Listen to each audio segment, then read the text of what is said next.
Howdy, folks. Welcome to Sketchy Conversations with John and Mills on the 4th. On today's episode, I'm hanging out with the legendary rock band Fishbone. They had a tour stop in Washington, D.C. over at the Black Cat. I had to be there. So, let's check it out, shall we? How much of Eddie Hazel's influence shows up when you're playing with Fishbone? A lot. Especially like I'm showcasing some Eddie style when we do In the Air on this tour. Like I'm dedicating that solo to Eddie Hazel, you know, for sure. So his playing influences almost everything I do, even when I'm playing metal stuff too. Just the feel, you know. Oh, yeah. So it's just in my DNA. Exactly. Nice. Mm-hmm. When you and John Bingham were playing guitar and Fishbone, I've always wondered, how'd you decide who was playing what? Well, you know, we never even discussed it. At some points we were probably playing the same thing too, you know. But we never discussed it. We just went up there and did it. He did like maybe 4 or 5 shows, and then he left, and then it was on me, you know. The right one to handle the job, you know. Thank you. And he's covering it like a motherfucker. Absolutely. So, who do you feel is a bigger influence and inspiration? Little Richard, James Brown, Screaming Jay Hawkins? Because you mentioned you're a fan of all three. Little Richard and Screaming Jay Hawkins. Yeah, and James Brown too. James Brown, I mentioned as well. Yeah. You're like the holy trinity of that, you know? That is the Trinity, huh? Yeah, exactly. You're like the embodiment Little of Richard, that. Screaming Jay, and James Brown. Yeah. All rolled up into one, and Cap Calloway. Yes! Absolutely, Cap. That's the secret ingredient. Cap Calloway and what is it? Lewis Jordan and Wynonie Harris. I like those guys too. Yeah. A lot of good group. How did you discover them? Listen to my parents. My parents listen to a lot of that shit. Even Screaming Jay? Screaming. Well, actually, I didn't discover Screaming Jay until like later on, like probably like after. And right around the end of high school, or probably after. No, after. After high school, yeah. Screaming Jay Hawkins. We played with him. Yeah. What was he Screaming like? Jay. What was he like? I was on mushrooms. He was. Jumping out. He was appropriate. I remember jumping out into the crowd. He lit. He was there and landed next to this lady in the wheelchair. Here, man, put your He's got- mouth in your microphone. exactly. We played with him like when we first started playing out in California. So we would do these road trips to go to San Francisco and play. And as we started to build this sort of following in Northern California, we got asked to close this party they would have at UC Santa Cruz. It was called End of the World Day. And there would be like a pool filled with Jell-O, and everybody be taking like Jell-O shots, and some of the Jell-O shots had LSD in them. And so we were on this bill, and we didn't really know who Screaming Jay Hawkins was at the time. Yeah. And we got it. Oh, and everybody's like, "Oh, you never saw Screaming Jay? Oh, it's gonna be crazy." He comes out, he does his magic stuff, his flash paper, and he comes out in a coffin, and da da da da da. And it never occurred to me, you know, at that moment, like just how iconic of a musician he was. He had just influenced all these people, and nobody realized. And there we were with him, and we had been around a couple of influential musicians at that point. Like our friend had this band called Tupelo Chain Sex, and Sugarcane Harris was the violin player in it, and he would tell us these wild stories about being on tour with Little Richard, and they would always end with some weird sexual story. Like, what was that story you used to say? Yeah, Little Richard would get prostitutes, and he would hide in the closet, and he would watch us have sex with prostitutes. He'd tell wild stories like that. So by the time we met Screaming Jay, we were kind of seasoned with these sort of veterans and their sort of mind state and some of the things they had been through as artists. And he came out, and Jay was talking to me and Angelo, and he's like, "Now the first thing I want you boys to do is now don't take any of that acid." And right as we are like peaking on LSD, Angelo And we're like, yes, sir, Mr. Screaming Jay Hawkins, sir. No acid. And we're just looking at each other and we're like laughing and shit. I'm like, this man has no idea how high on acid I am right now in front of him. And so later on, they would open up this punk rock club called Raji's on Hollywood Boulevard. I forgot to tell him about the time when I stage dove during Screaming Jay Hawkins. And no one was there? And nobody was there, but Yeah. I landed right next to this lady in a Well, wheelchair. I was gonna get to that. I was gonna let you get to that part, but I wanted to tell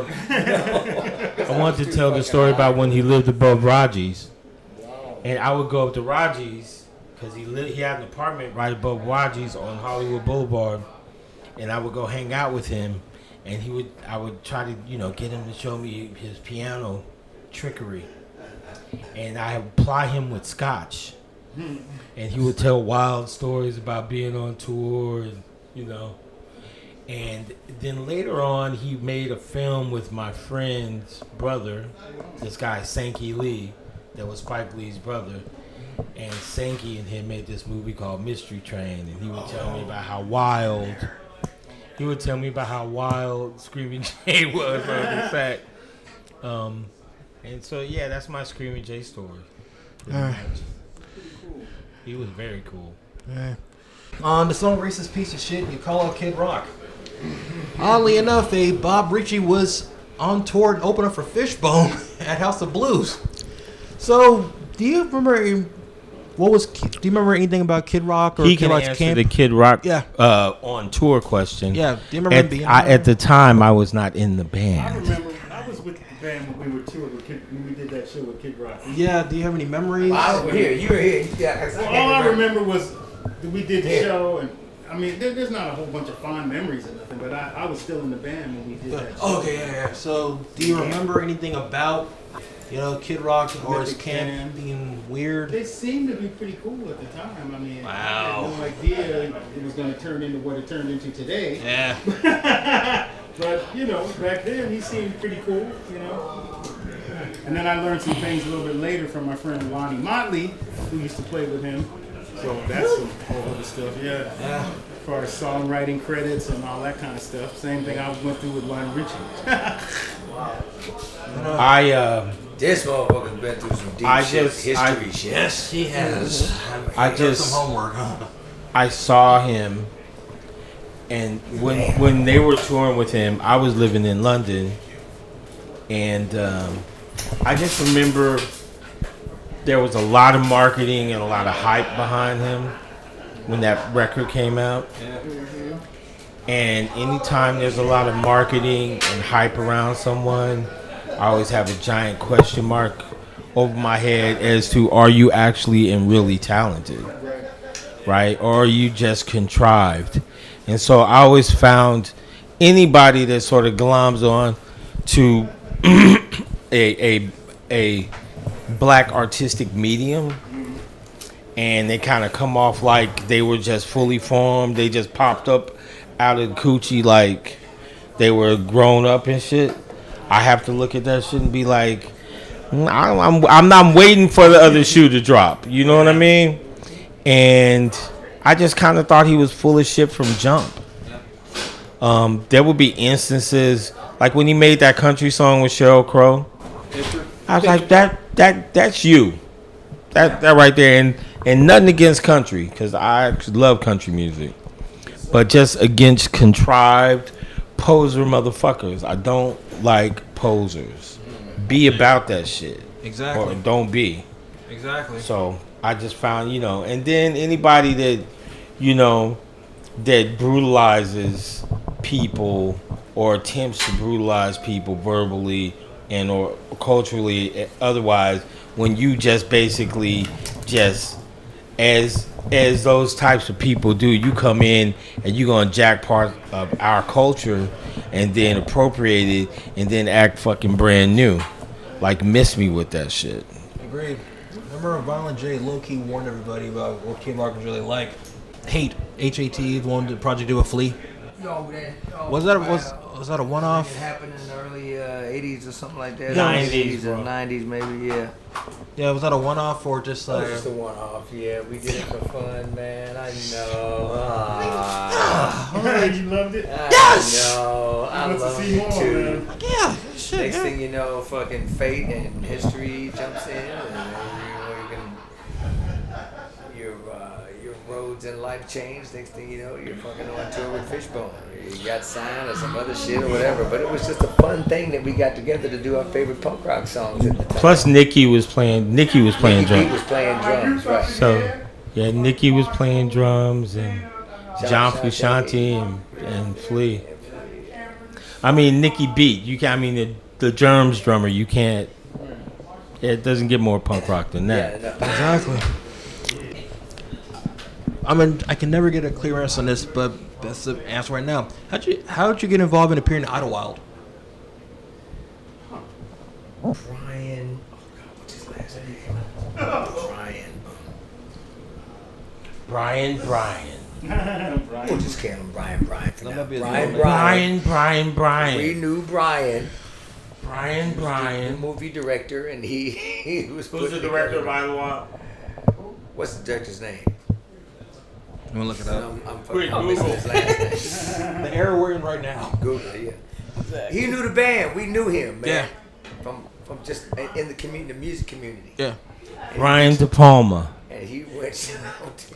He reached out to us. Brian Barber. Brian Barber. That's it. Brian Barber De Palma. Brian De Palma's.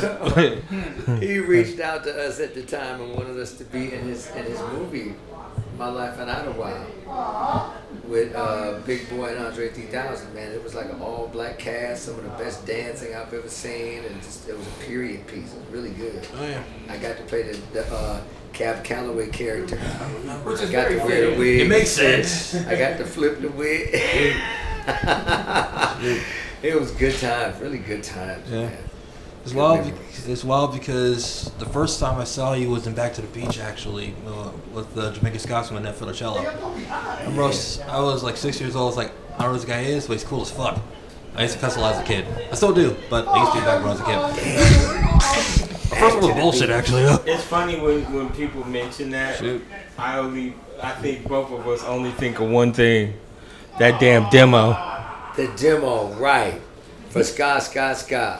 Yeah. He had a The demo that was so dope. badass. It was on 4-track. It was gritty, analog, and it had swing on it. It had swing What and happened to grit. it? God, I wish I knew where that tape was. Oh wow. Because it was so raw. Somebody's got it out there, probably listening to it on a cassette tape, going, "Ooh, Oh, sorry. Now you good. You I wonder what this is." So it's lost media, huh? Kind of how they discovered Death, the band Death. Yes.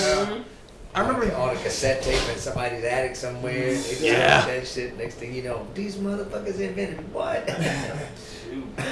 Crazy how many things like we surge from being on someone's shelf or ad. Yeah, Like, there's a lot yeah. of underground movies that come back and Come back and just being on somebody's shelf covered in dust and cobwebs. You Like just- Miami Connection, it's like that was like on someone's shelf, and it was like, oh, this terrible movie is awesome. It's all Yeah, that put it in the called bed. the cosmic boomerang effect. Like that black lady who they talked about, I'm forgetting her name, but she's been recording everything on TV, I think, since the 80s, all the way to the 2000s. And some of the stuff she had was like TV shows that are lost media, commercials, like sporting everything. And it's online. Like there's articles, and I think it's on YouTube that you can actually watch the stuff that she had. And what's the lady's name? I'm trying to blank, but I know it was like older. And she's been filming what? She's been recording like off her TV of everything that's been on TV. What? So I'm like, I think the 70s on up. Just off of her TV. Mm-hmm. Oh shit! And She a lot just of the filmed stuff the she TV collects was- screen. No, like recording stuff off like the VCR. Oh. So she had a lot of lost media, and a couple other things. There's articles about it. It's fascinating, a lot of things that people have that you wouldn't think would have value until decades later. Yeah, right. And now you Well, see yeah, it. especially considering like in the 80s, 90s, NBC had a fire in Burbank and it burned up And a lot of their stuff. all this stuff, like Louis Armstrong performing on Tonight Show and just wild stuff, you know. Duke Ellington and all types of stuff. All right, Christopher. Do you want to call you that, right? What do you prefer? Because on Facebook, it's Christopher Gordon Dowd. Also on Liner Notes. What do you prefer to be called, Christopher? Whatever, man. Cool. When you say Christopher, I feel like my mom's gonna walk in the room. I did something fucked up. All right, but Chris is good. All right, I've been trying to figure this out. Okay, I remember you did a gig with POD back in 2017, right? Exactly. This is my nigga Narwhal moment. Exactly. So it was so how did the gig with POD at Fish at Cantina come about?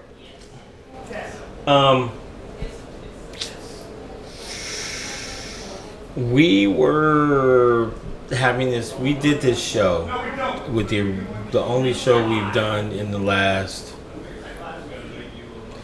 10, 12 years that was the entire original lineup. So it got us all start talking. But in the interim, I was trying to get back into playing music live.